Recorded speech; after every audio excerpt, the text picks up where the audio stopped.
Beaucoup de croyants passent leur vie à prier pour la prospérité financière, mais restent coincés dans la pauvreté ou les luttes économiques. Pourquoi Dieu ne semble-t-il pas bénir ceux qui ont la foi, qui donnent, qui prient et qui s'efforcent d'obéir? Si cette situation te parle, alors cette vidéo pourrait bien changer ta perspective.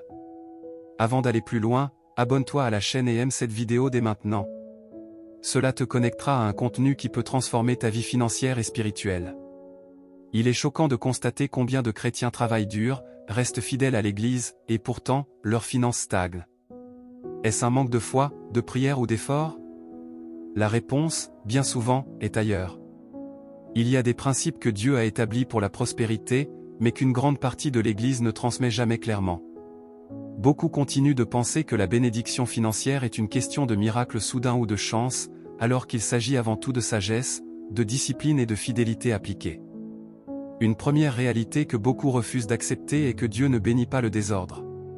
Si ta vie financière est marquée par des dépenses impulsives, des dettes incontrôlées, ou l'absence de planification, alors tu bloques toi-même le flux de la bénédiction. Te demandes-tu pourquoi, malgré tes prières et tes offrandes, tu n'obtiens pas de résultats tangibles? C'est une question que peu se pose vraiment, mais c'est la première étape pour comprendre la raison derrière le retard de la prospérité. Beaucoup pensent qu'un travail stable suffit pour être béni, mais la stabilité du monde ne garantit rien. La Bible montre que la sagesse financière est essentielle.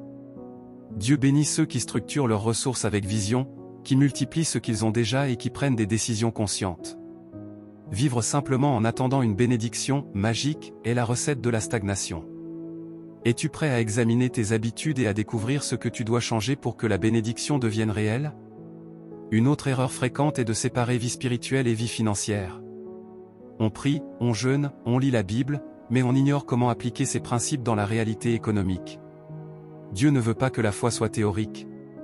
Il veut qu'elle se manifeste dans tes actions, dans ta capacité à gérer et multiplier ce qu'il te confie. Comment tes choix financiers reflètent-ils actuellement ta foi? Beaucoup ignorent aussi que la prospérité dépend de la fidélité dans les petites choses. Si tu négliges ce que tu possèdes déjà, si tu refuses de gérer avec soin ce qui t'est confié, comment peux-tu espérer recevoir plus? La bénédiction n'est pas un dû, elle se gagne par une combinaison de sagesse, d'action et de constance. Enfin, certains chrétiens restent bloqués à cause de motivations mal alignées. Si ton objectif est uniquement personnel, basé sur l'ego, le confort ou le statut social, tu bloques le flux de la bénédiction divine. Dieu multiplie ce qui sert un dessein plus grand, ce qui impacte et bénit les autres. Que ferais-tu avec une bénédiction financière si elle n'était pas seulement pour toi, mais pour étendre le bien autour de toi? Réfléchis à cela, combien de temps as-tu perdu en attendant que la bénédiction tombe sans appliquer les principes qui permettent réellement de la recevoir? Dieu ne retient pas ses bénédictions par caprice, mais beaucoup les retardent même en ignorant ce qu'il a déjà révélé. Abonne-toi à la chaîne et aime cette vidéo si tu veux comprendre comment sortir du cycle d'attente et commencer à voir des résultats concrets dans ta vie financière. Le simple fait de t'engager maintenant est un premier pas vers l'action et la multiplication. Beaucoup de croyants passent à côté de la bénédiction parce qu'ils ne comprennent pas le lien entre obéissance, gestion et multiplication. La foi seule, sans action ni discipline, ne suffit pas. Tu as peut-être déjà prié, donné à l'Église ou semé financièrement, mais tes résultats ne reflètent pas l'effort investi. Pourquoi? Parce que la prospérité selon Dieu n'est pas un acte magique, c'est le fruit de principes précis qu'il attend que nous appliquions dans notre quotidien. L'une des causes principales du retard de la bénédiction est l'ignorance des fondements de la sagesse financière biblique. Beaucoup de croyants dépensent impulsivement, s'endettent pour suivre le style de vie des autres et considèrent le revenu comme acquis sans planification ni investissement. Est-ce ton cas? Si oui, il est temps de regarder en face la réalité et de comprendre que la bénédiction n'arrive pas dans le chaos. Dieu bénit l'ordre, pas le désordre. Une autre erreur fréquente est la peur qui paralyse. Ceux qui craignent d'investir, de démarrer un projet ou de saisir une opportunité financière limitent même le flux de la bénédiction. La peur bloque la multiplication. Te demandes-tu combien de portes restent fermées dans ta vie simplement parce que tu hésites à agir? La dépendance à une seule source de revenus est également un obstacle majeur. Beaucoup de chrétiens comptent uniquement sur leur salaire, ignorant la nécessité de créer plusieurs flux de revenus. La diversification n'est pas un principe moderne, elle est biblique. Ne pas la pratiquer, c'est rester vulnérable à chaque crise ou imprévu. Quelle source de revenus pourrais-tu développer dès aujourd'hui pour sécuriser ton avenir? Beaucoup ne réalisent pas que la fidélité dans les petites choses est cruciale. La gestion de ce que tu possèdes déjà, la discipline dans les dépenses, le suivi des finances et la constance dans les investissements sont des actes de foi qui ouvrent la voie à des bénédictions plus grandes. Es-tu fidèle avec ce qui est déjà entre tes mains? Une autre erreur qui retarde la bénédiction est le manque de vision claire. Beaucoup se contentent de survivre, sans objectif précis, sans plan ou stratégie. La prospérité selon Dieu exige une vision définie, un plan d'action concret et une exécution diligente. Quelle est ta vision pour tes finances, et que fais-tu chaque jour pour la concrétiser? L'orgueil et l'ego sont aussi des freins invisibles mais puissants. Chercher à impressionner les autres, vivre pour le regard des hommes ou utiliser les finances comme outil de statut bloque la multiplication. Dieu multiplie ce qui sert un dessein juste, pas ce qui flatte ton ego. Es-tu honnête avec toi-même sur tes motivations financières? Enfin, beaucoup de chrétiens négligent l'importance de semer pour recevoir. La Bible montre que donner, investir dans le royaume et aider les autres sont des clés de la multiplication. Ceux qui refusent de semer dans la foi restent bloqués.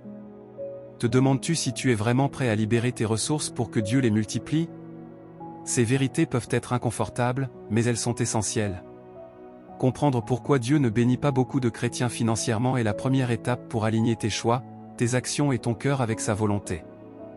Un autre facteur majeur qui empêche la bénédiction de se manifester est la mauvaise gestion des ressources déjà données. Beaucoup de croyants reçoivent un revenu, des talents ou des dons spirituels, mais ne savent pas comment les utiliser correctement.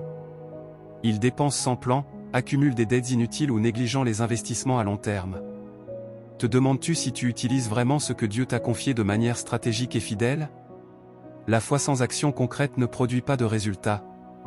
Il ne suffit pas de prier pour l'abondance et de compter sur la providence. Dieu attend que nous participions activement au miracle. Combien de fois as-tu attendu qu'une bénédiction arrive sans prendre de décisions financières intelligentes ou appliquer la discipline nécessaire pour la voir se réaliser? Beaucoup de croyants restent aussi coincés parce qu'ils ne savent pas prioriser leurs dépenses. Les plaisirs immédiats, le luxe et les comparaisons avec les autres consomment une part énorme de leurs revenus. Alors que la Bible enseigne la prudence, la planification et le discernement. Quelles dépenses pourrais-tu revoir dès aujourd'hui pour libérer des ressources à investir ou à multiplier? La dépendance aux conseils des autres ou au système du monde est un autre obstacle. Certains croient qu'un bon emploi ou suivre les tendances financières suffit à attirer la bénédiction, mais Dieu ne bénit pas les plans imprudents ou déconnectés de sa sagesse. As-tu déjà pris le temps de t'aligner sur des principes bibliques avant de prendre une décision financière importante? La négligence dans l'acquisition de connaissances et de compétences est également problématique. La Bible valorise la sagesse et l'intelligence comme des outils essentiels pour prospérer. Ignorer l'apprentissage, le développement personnel et la compréhension des mécanismes financiers, c'est rester limité et vulnérable.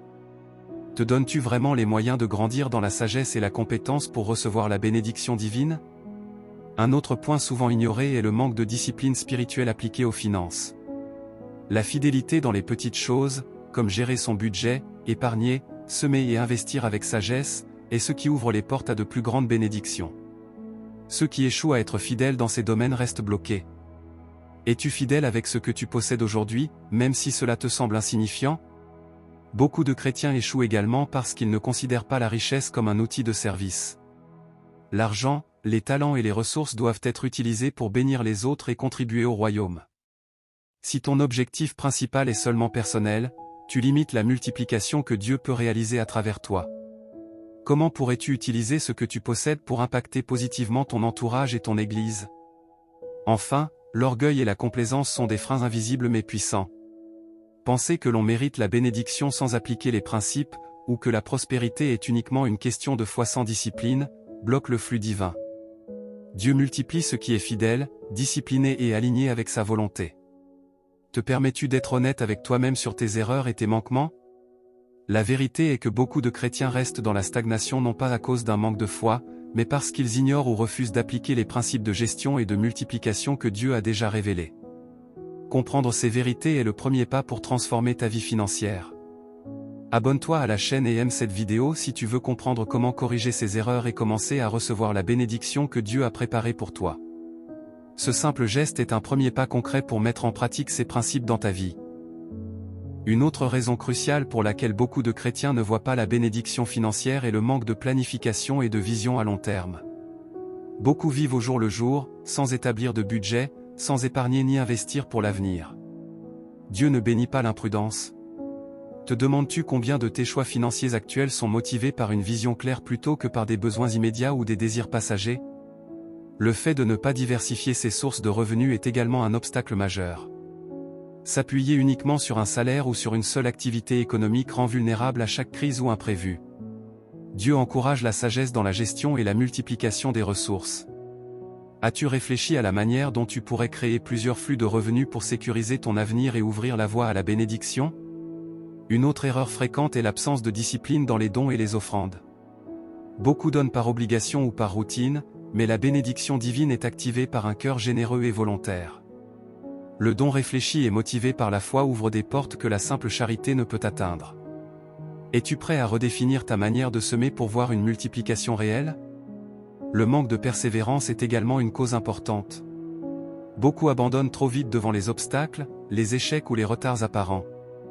La bénédiction selon Dieu demande constance et patience. Est-ce que tu persévères dans tes efforts, même lorsque les résultats semblent lents ou absents? La dépendance excessive au système du monde, comme les crédits, les prêts faciles ou les solutions rapides, bloque aussi la bénédiction. Beaucoup croient que la réussite vient par les stratégies humaines plutôt que par l'obéissance et la sagesse divine. As-tu déjà réfléchi aux choix financiers que tu fais uniquement pour suivre le système du monde au lieu de te baser sur des principes bibliques? Un autre point critique est le manque de formation et de connaissances dans la gestion des finances et des entreprises. La Bible valorise la sagesse et l'intelligence comme des outils essentiels pour prospérer. Ignorer l'apprentissage ou la formation, c'est rester limité et vulnérable aux erreurs qui retiennent la bénédiction. Quels efforts fais-tu pour acquérir la connaissance nécessaire pour gérer et multiplier ce que Dieu t'a confié? L'attachement aux habitudes anciennes et aux croyances limitantes est un autre frein puissant. Beaucoup continuent de croire que vivre dans la limitation est une preuve d'humilité ou de spiritualité, alors qu'en réalité, Dieu appelle à la croissance, à la multiplication et à l'abondance dans le respect de ses principes. Te retires-tu parfois de la prospérité par peur ou croyance erronée? Enfin, ne pas aligner ses actions avec son cœur et sa motivation profonde est un problème fréquent. Les entreprises, les projets et les investissements ne réussissent pas lorsque l'ego, l'envie ou la comparaison sont au centre. Dieu bénit ce qui est fait avec un cœur pur et une vision juste. Quelle est la véritable motivation derrière tes décisions financières et tes efforts pour prospérer? Reconnaître ces obstacles est fondamental. Beaucoup de croyants restent bloqués non pas par manque de foi, mais parce qu'ils ignorent, minimisent ou refusent d'appliquer les principes de discipline, de sagesse et de multiplication que Dieu a mis à leur disposition. La prise de conscience est le premier pas vers un changement concret. Un autre facteur qui freine la bénédiction est la tendance à ignorer la responsabilité personnelle. Beaucoup de croyants blâment leur situation sur les autres, sur le système ou sur la chance, oubliant que Dieu attend de chacun qu'il gère avec sagesse ce qu'il a reçu. As-tu déjà pris le temps d'évaluer honnêtement tes propres décisions financières et leurs conséquences sur ta vie? La procrastination est également un obstacle majeur. Remettre à demain les décisions importantes, l'investissement dans une compétence ou le démarrage d'un projet bloque la multiplication que Dieu pourrait opérer à travers toi. Combien d'opportunités as-tu laissé passer parce que tu n'as pas agi au moment opportun? La négligence dans la formation spirituelle et financière combinée est une autre cause fréquente. Beaucoup prient régulièrement, mais n'appliquent pas les principes de sagesse biblique dans leurs finances. La foi et l'action doivent travailler ensemble pour activer la bénédiction. As-tu déjà réfléchi à la manière dont tes prières pourraient être renforcées par des actions concrètes et disciplinées? L'attachement à la peur de perdre ou à la peur de l'échec retient beaucoup de personnes. Elles refusent de prendre des risques calculés, de créer ou de saisir une opportunité, même lorsque Dieu les y appelle. La peur bloque la multiplication et limite la prospérité. Es-tu prêt à laisser la foi dépasser la peur dans tes décisions financières? Le manque de persévérance dans le temps est aussi un frein. Beaucoup abandonnent trop tôt, devant un obstacle ou un retard, alors que la bénédiction arrive souvent après une période de travail soutenu et de discipline. Combien de fois as-tu arrêté un projet ou un plan avant que le fruit ne commence à apparaître? L'orgueil et la vanité jouent un rôle subtil mais puissant. Chercher la reconnaissance des hommes plutôt que de servir Dieu ou le royaume limite la multiplication. Dieu multiplie ce qui est aligné avec sa volonté et destiné à bénir les autres, pas ce qui flatte notre ego. Es-tu honnête avec toi-même sur les motivations derrière tes efforts financiers? Le manque de vision claire et de plan stratégique est également un frein. Beaucoup vivent dans l'instant, sans planifier ni organiser leur futur financier. La Bible enseigne l'importance de l'ordre et de la prévoyance. As-tu une vision claire et un plan structuré pour tes finances et tes projets? Enfin, beaucoup négligeant l'importance de semer dans le royaume et dans les causes justes. Les dons, l'investissement dans les autres et le soutien des ministères ouvrent des canaux de multiplication et de bénédiction que l'on ne peut pas ignorer. Te demandes-tu si tu as été généreux et fidèle avec ce que Dieu t'a confié? Comprendre et corriger ces comportements est essentiel. Beaucoup de chrétiens restent bloqués, non pas à cause d'un manque de foi, mais à cause de leurs habitudes, de leur ignorance ou de leur résistance à appliquer les principes divins de sagesse et de discipline. Reconnaître ces freins est le début d'une transformation qui peut changer radicalement ta vie financière. Abonne-toi à la chaîne et aime cette vidéo si tu veux commencer à mettre en pratique ces principes et débloquer la bénédiction que Dieu a prévue pour toi. Ce geste simple est un premier pas concret vers la transformation de ta prospérité. Enfin, il est essentiel de comprendre que l'inaction spirituelle combinée à l'inaction financière est l'une des raisons les plus puissantes qui retiennent la bénédiction. Beaucoup de croyants attendent que Dieu agisse sans participer activement au processus de multiplication. Dieu peut t'ouvrir les portes, mais il attend que tu marches à travers elles. Te demandes-tu si tu as vraiment mis en pratique ce que tu sais déjà, ou si tu attends toujours un miracle sans agir? Le manque de responsabilité envers soi-même et sa famille est un autre frein. Beaucoup prient pour l'abondance mais dépensent sans discernement, n'épargnent pas, et ne planifient pas pour protéger leur foyer. Dieu ne bénit pas l'irresponsabilité. Quelles décisions concrètes pourrais-tu prendre dès aujourd'hui pour mieux protéger et multiplier ce que tu possèdes? La paresse spirituelle et mentale bloque également la bénédiction. Certains se contentent de suivre la routine, de répéter des prières sans méditation, et de participer à des activités sans réfléchir à leur impact réel sur leur vie financière. La bénédiction arrive à ceux qui combinent foi, sagesse et diligence. Es-tu prêt à sortir de la routine et à investir activement dans ta croissance personnelle et spirituelle? Un autre point critique est la mauvaise attitude face aux ressources existantes. Beaucoup considèrent leur salaire, leur talent ou leur possession comme limités ou insuffisants, et cette mentalité empêche la multiplication. Dieu multiplie ce que tu possèdes avec foi et discernement, peu importe l'ampleur. Comment pourrais-tu transformer ce que tu as déjà en une source de croissance et de bénédiction? Le manque de discipline dans les habitudes quotidiennes est aussi un facteur clé. La fidélité dans les petites choses prépare à la fidélité dans les grandes choses. Ceux qui négligent l'ordre, la planification et la constance dans leurs finances ne voient pas la multiplication que Dieu promet. As-tu évalué tes habitudes actuelles et leur impact sur ta prospérité future? Ignorer la responsabilité sociale et la mission de servir les autres est un autre frein. Dieu multiplie les ressources de ceux qui utilisent leur bénédiction pour bénir les autres. Si ton objectif est uniquement personnel, tu limites la multiplication divine. Comment pourrais-tu utiliser tes talents, ton temps et tes ressources pour créer un impact durable autour de toi? Enfin, beaucoup restent dans la stagnation parce qu'ils refusent d'apprendre de leurs erreurs. La Bible enseigne que la correction, la sagesse et l'expérience sont des leviers puissants pour la bénédiction. Refuser de s'ajuster ou d'appliquer les leçons divines limite la multiplication. Es-tu prêt à reconnaître tes erreurs, à apprendre et à agir différemment pour recevoir la bénédiction complète? La vérité est que Dieu désire bénir tous ses enfants abondamment, mais la bénédiction ne peut pas se manifester dans le chaos, la paresse ou l'inconsistance. La prospérité divine est conditionnée par la sagesse, la discipline, la fidélité et l'alignement avec ses principes. Comprendre ces vérités et les appliquer peut transformer radicalement ta vie financière et spirituelle. Abonne-toi à la chaîne et aime cette vidéo si tu veux commencer à corriger tes erreurs, mettre en pratique ces principes et débloquer la bénédiction que Dieu a préparée pour toi. Chaque action consciente que tu prends aujourd'hui est un pas vers la prospérité et la liberté financière promise par la sagesse divine.